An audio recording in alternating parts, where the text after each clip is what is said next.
Assalamualaikum warahmatullahi wabarakatuh. Alhamdulillah wa syukurillah. Allahumma sholli ala sayyidina Muhammad wa ala Muhammad. Selamat pagi anak-anak sekalian. Materi hari ini kita tentang zakat. Kompetensi dasarnya menyimulasikan tata cara ibadah haji, zakat dan wakaf. Tapi kita fokus pada hari ini adalah tentang zakat.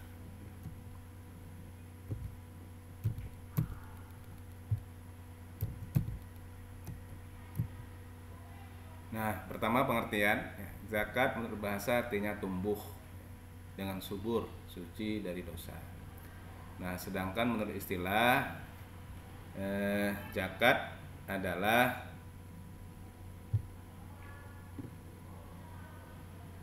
kadar harta tertentu yang diberikan kepada yang berhak menerimanya dengan syarat tertentu. Nah, zakat ini hukumnya wajib ain. Dasar hukumnya adalah Quran surah At-Taubah ayat 103. Bismillahirrahmanirrahim.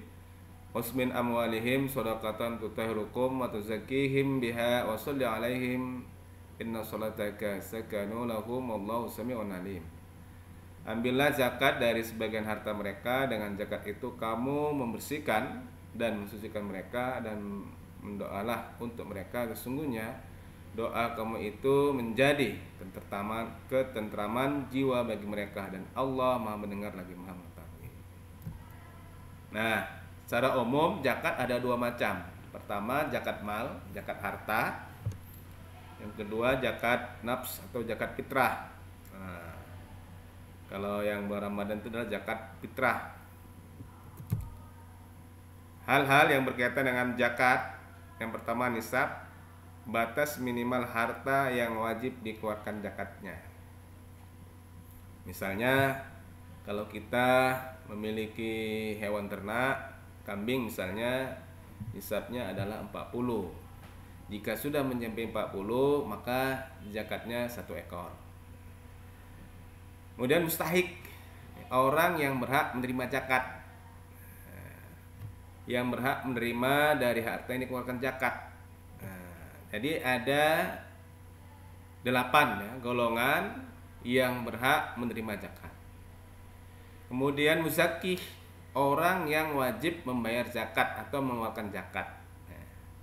Mustahik, orang yang menerima zakat. Muzaki, orang yang membayar zakat. Kita lihat zakat fitrah. Ini sudah kita paham lah ya. Yang harus dikeluarkan adalah 2,7 kg makanan pokok.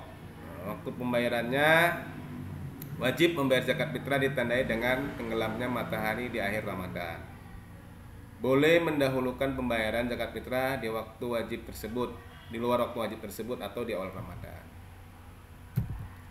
Nah, beberapa nisab zakat harta. Di sini ada emas, di sini nisabnya, kadarnya. Perak nih, perniagaan, perdagangan, kemudian sini pertanian. Jadi hasil pertaniannya sebanyak 750 kg. Kalau tanpa irigasi zakatnya 10%, kalau dengan bayar irigasi zakatnya 5%. Peternakan, kambing, sapi, kerbau. Kambing ini 40 ekor, zakatnya 1 ekor. Sapi atau kerbau 30 ekor, zakatnya 1 ekor. Barang temuan rikas tidak ada nisabnya, kadar zakatnya 20%, tunai. Perikanan dan perkebunan sama, setara dengan 85 gram emas 2,5%. Artinya apa? Setelah dia panen dari perikanannya, perkebunannya, jika panennya itu mencapai setara dengan harga 85 gram emas, maka zakatnya 2,5%. Kemudian zakat profesi itu sebesar harga beras 653 kg beras, 2,5%. Contoh misalnya kalau 1 kilo beras 10.000, maka di sini dikali 650 kilo dikali 653 kg kurang lebih 6.530.000. Jika gaji kita sebulan mencapai 6.530.000, maka zakatnya sudah kena 2,5%. Lihat contoh perhitungan zakat profesi. Kita lihat Dr. Mufid ini seorang dokter di Langkat, gaji beliau sebulan 25 juta. Berapa zakat profesinya? Kita lihat gajinya 25 juta dikalikan 2,5% atau 2,5 per 100, zakatnya 625.000 rupiah. Artinya apa? Setiap gajian Dr. Mufid mengeluarkan zakat profesinya sebesar 625.000 rupiah. Zakat perdagangan.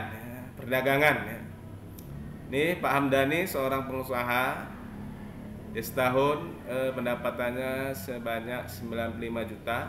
Berapa besar zakatnya? Sama perhitungannya, 95 juta dikali 2,5%, ini 2.375.000.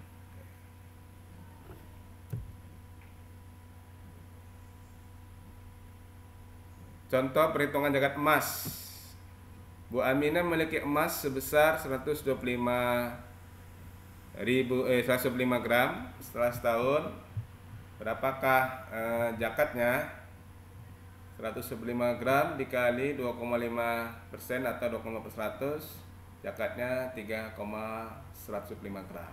Jika diuangkan, 125 gram emas dikali 850.000, harga emas dikali 2,5%, maka zakatnya 2.656.250 rupiah. Inilah zakat emas dari Bu Aminah.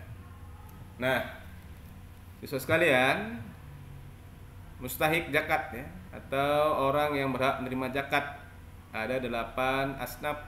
Dalam surah At-Taubah 60 disebutkan 8 golongan yang berhak menerima zakat. Yang pertama fakir. Nah, ini dia. Orang yang tidak mempunyai harta dan usaha, atau memiliki harta dan usaha tetapi kurang dari 1/2 kecukupannya. Miskin, orang yang mempunyai harta atau usaha sebanyak 1/2 kecukupannya atau lebih, tapi tidak mencukupi. Artinya fakir ini bahasa kitanya, kalau tidak kerja dia tidak makan. Kalau miskin ini dia bekerja tapi tidak cukup untuk memenuhi makannya. Kemudian amil, orang yang menerima mengurus zakat. Kemudian mu'alaf, orang yang baru masuk Islam. Walaupun dia kaya, dia tetap, karena dia mu'alaf, supaya kuat hatinya. Kemudian hamba atau budak, sekarang nggak ada lagi. Gharim itu orang yang berhutang di jalan Allah. Sabilillah, orang yang berjuang di jalan Allah. Ibnu Sabil, musafir, orang yang kehabisan bekal di waktu berpergian. Nah ini, jadi di sini yatim tidak ada, yatim piatu tidak ada, kemudian janda tidak ada. Walaupun nanti yatim dapat, dia bukan dari yatimnya, tapi karena miskinnya atau parkirnya. Janda pun tidak ada disebutkan. Walaupun nanti dia dapat, dilihat dari fakir atau miskinnya. Hikmah zakat yang pertama, mensucikan diri dari sifat kikir dan cinta yang berlebihan. Karena memang sebagian harta kita ada hak fakir miskin dan orang-orang yang berhak menerimanya. Mendekatkan diri kepada Allah, karena zakat ini adalah wajiban. Aqimus sholawatu zakat, dirikanlah sholat dan bayarnya zakat. Menyuburkan harta, jadi semakin kita banyak berinfak, bersedekah, apalagi ini zakat wajib, maka harta kita bertambah. Kemudian membuktikan rasa syukur atas nikmat Allah. Allah kasih nikmat kepada kita, ya kita berbagi. Kemudian menanamkan perasaan kebersamaan dan tegang rasa, membiasakan diri dengan sifat yang mulia, berbagi ya. Nah, sini ada Undang-Undang Nomor 38 Tahun 1999 tentang pengelolaan zakat.